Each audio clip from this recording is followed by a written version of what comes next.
আসসালামু আলাইকুম রহমতুল্লাহি ওবরকাতুহু।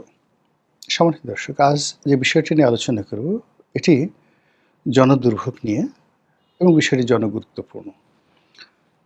আমাদের আধুনিক সমাজে আসলে বিদ্যুৎ ছাড়া আমরা আসলে আমাদের জীবন কল্পনাই করতে পারি না।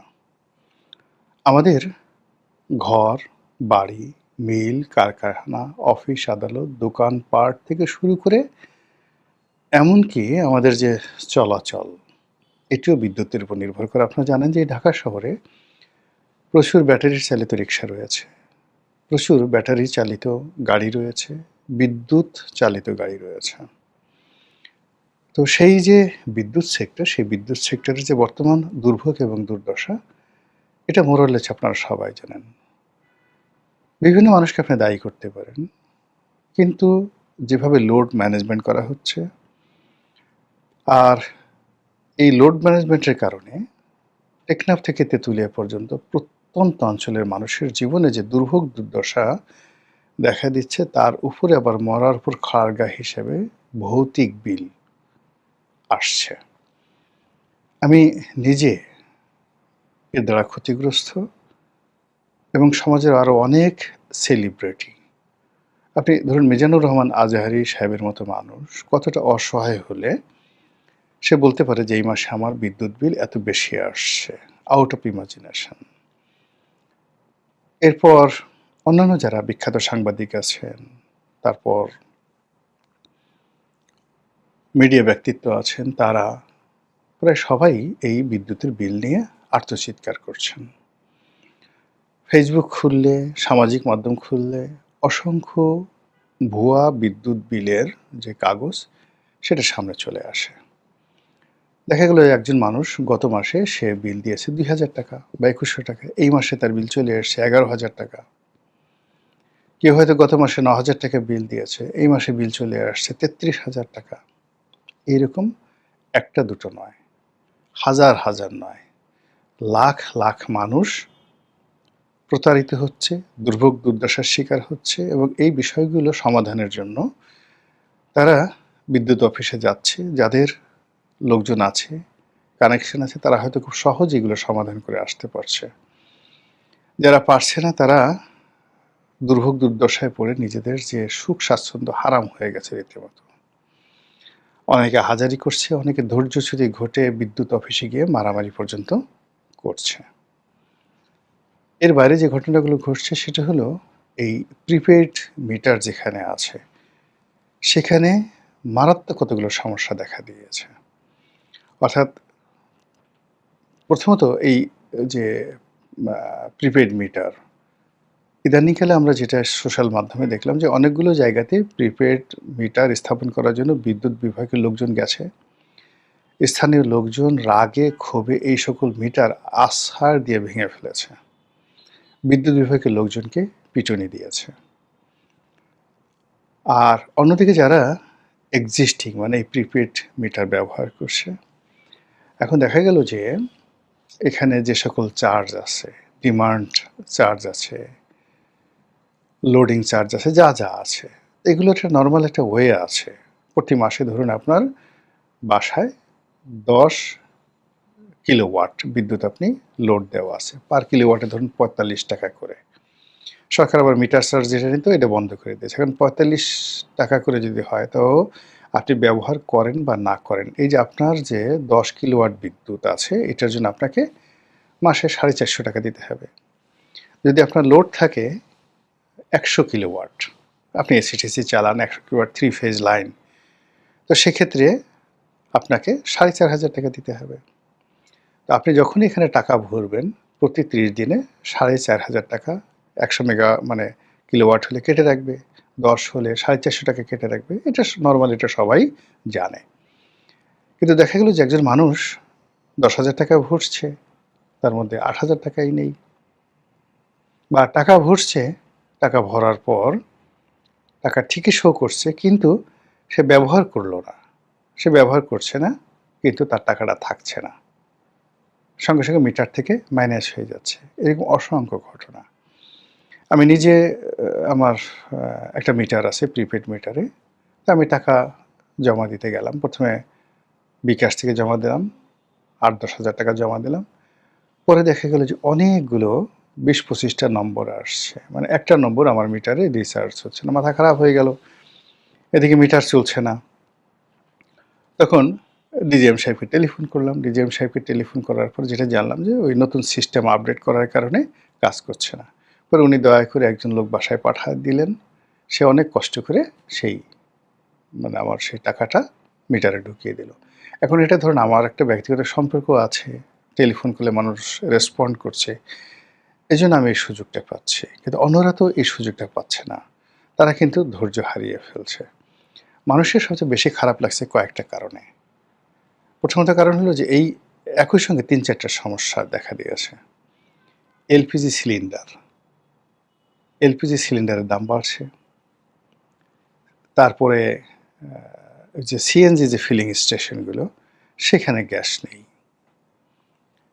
এবং একই সঙ্গে বিদ্যুৎ বিভ্রাট।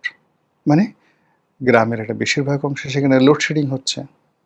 আচ্ছা, যখন আপনার লোডশেডিং হবে, সেটা প্রিপেড মিটার হোক বা পোস্টপেড মিটার হোক, আপনি যতটুকু ইউজ করবেন ততটুকু অনুযায়ী তো আপনি বিল দিবেন।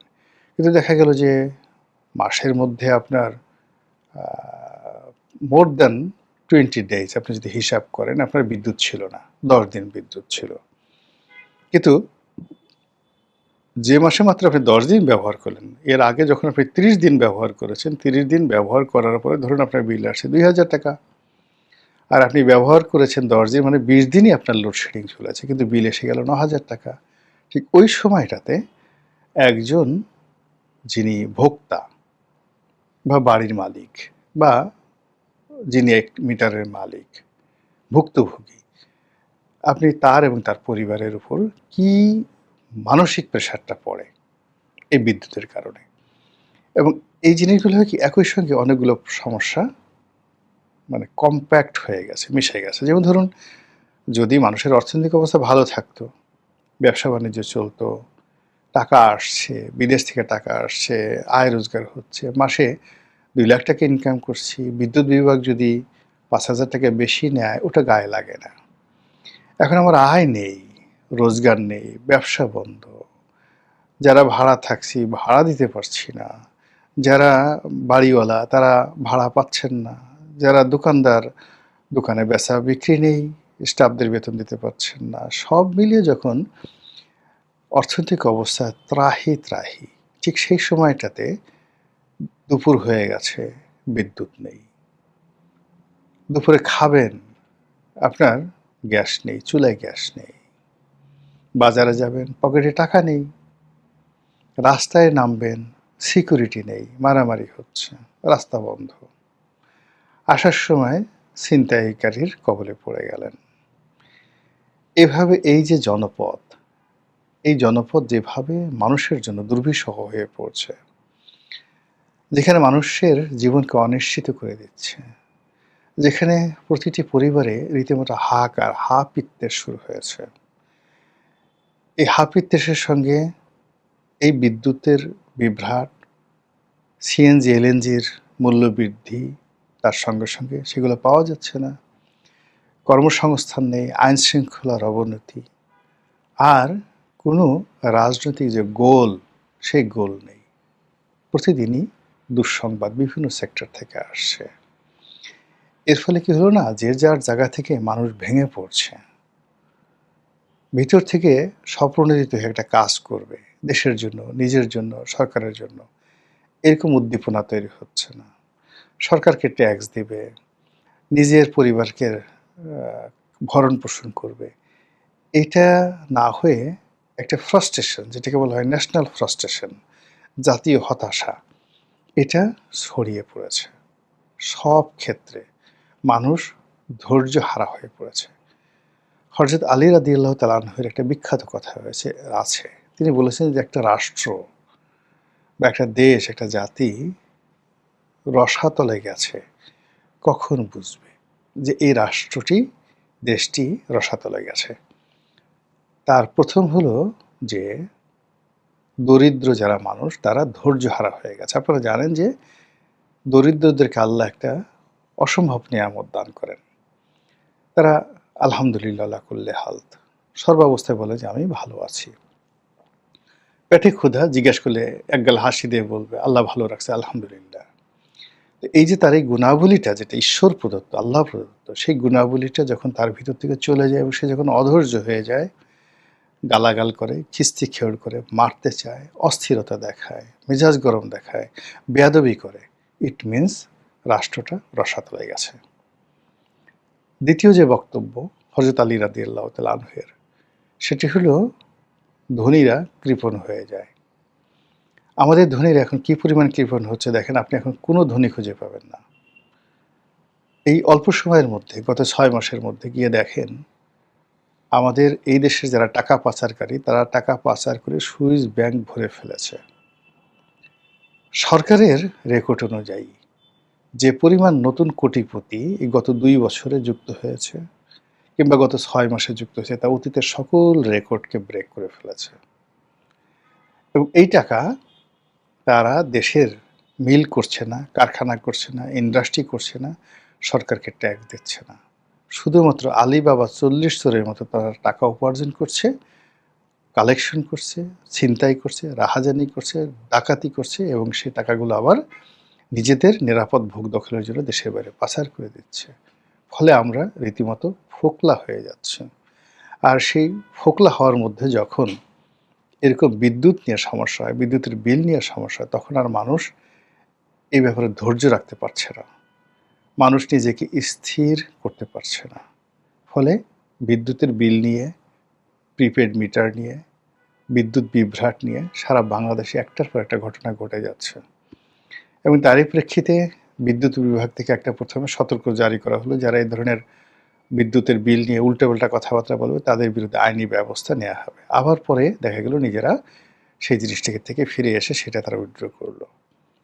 আমি মনে করি এই সমস্যাটা খুব দ্রুত সমাধান করা উচিত, কোনো রকম বাছবিচার না করে। এটা আমাদের জীবনের একটা বিরাট অনুষঙ্গ। এই অনুষঙ্গটি যেন কোনো অবস্থাতেই বুমেরাং না হয়ে যায়। মহান আল্লাহ আমাদের সবাইকে হেদায়েত দান করুন এবং হেফাজত করুন। আসসালামু আলাইকুম ওয়া রাহমাতুল্লাহি ওয়া বারাকাতুহু।